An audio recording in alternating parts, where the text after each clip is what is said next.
Let's start with the gold prices. They have continued to slip today as well, trading towards 12.10 an ounce on your screens. It's 0.4% of a decline coming in for the commodity. It's the lowest level that the gold prices have seen since early Jan this year. Upbeat US housing data at a 6-year highs and a firm dollar have continued to dampen the precious metals safe haven appeal. Let's get the crude prices on your screens, and there has been pressure onto that one. The Brent is holding around $97 a barrel. We are looking at 0.25% of a gain coming in into the European markets. There has been a recovery from its lowest level in 26 months for the Brent prices. However, the ample supplies will continue to keep the prices in check in the very near term. Let's get on board then. Ranisha Chanani, she's commodity analyst at Edelweiss, and she joins us live on the show. Ranisha, hi, welcome. Let's start with first of all the energy space, and there has been pressure coming back onto that one. At this point in time, 0.25% of a gain, but at these current levels, how would you want to trade it? Hi Manisha, good evening.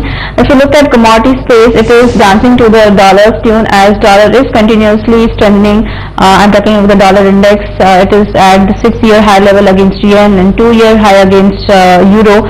So this is creating pressure for entire commodity space, and energy in fact is not reacting much. If we talk about crude oil, yes, MCX crude oil is having ample of supplies. Overall trend is still negative. I foresee prices coming down to 5600 levels, the MCX October contract. So I would recommend to sell if 5700 mark is broken, or in fact 5675 to be a precise level. If that is broken on intraday basis, more selling would be initiated and more pressure would be there in the prices. So my view would be sell on readies, or in fact if you are risk averse, you can wait for the levels like 5675 and then create short positions. Overall commodity space would see more selling pressure coming forward. Well, a good 2% of a jump up on the MCX crude oil prices. Of course, the global markets have been steady, but more of all, it is about the rupee, which is depreciated by more than 0.5%, which seems to be cushioning, or rather keeping the prices on the higher side. Ranisha, how would you look at the gold prices then? Flat in the global markets, but again, you have seen some support in the Indian prices. Yes, as you said, rupee depreciation is supporting the Indian prices, may it be crude or gold and silver. Yes, they have somewhat bounced back, but I think important support levels been broken at COMEX. For gold it was $1,230 and for silver it was $18. So I think this pressure would continue for downside momentum would continue. Physical demand, investment demand is still absent, and as US data is continuing to be on the positive side, like yesterday's new home sales data came in at 6-year high level, which was not expected, actually 18% jump in the home prices. So this would continue to keep a pressure or a check on the prices. I think gold will break $1,200 support soon, so continue to sell. If today prices sustain below 26,500, more selling positions could be created for the target of 26,450 and 26,350 on the downside.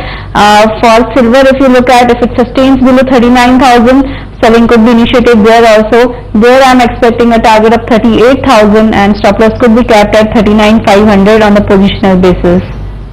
Alright, so it's a sell call on gold and silver, both those commodities. Ranisha, how would you look at the base metal prices? Because on one side, the US housing data has been strong, but on the other side, the Chinese and the European numbers, the economic data has not been so positive. The choppiness that you have seen in the metal space, how would you want to turn that into strategies?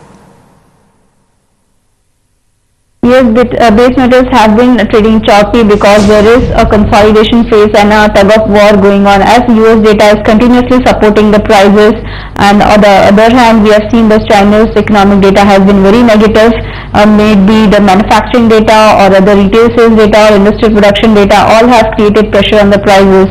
So I think this downward movement would continue there also. If you consider the copper prices, if it sustains below 415 today, prices could trail down to, or could continue its southward journey towards 410, keeping the stop at 418. If you look at zinc, which is top performing the pack, but I think the steam has been lost now, and if continuously it trades below 138 level today, I would recommend to sell for the targets of 135.5 and 136.5. Stop loss could be kept around 139. Even nickel looks weak if it trades below 1050. So overall on the commodities pack, my view is sell on release, or if it breaks the important support levels for today, that is the intraday or the positional trade I would recommend for the entire commodity space. Fair point that, Anisha. We will let you go at that. So that's the view really coming in from Edelweiss in sense of the commodity space. The pressures, of course, have continued. A bit of a buying is what you have seen in case of the energy space. But apart from that, the base metals and the precious metals, of course, continue to be slightly jittery into the markets. With that, let's go for a short break. When we come back, we will have a detailed check on the agro commodity space.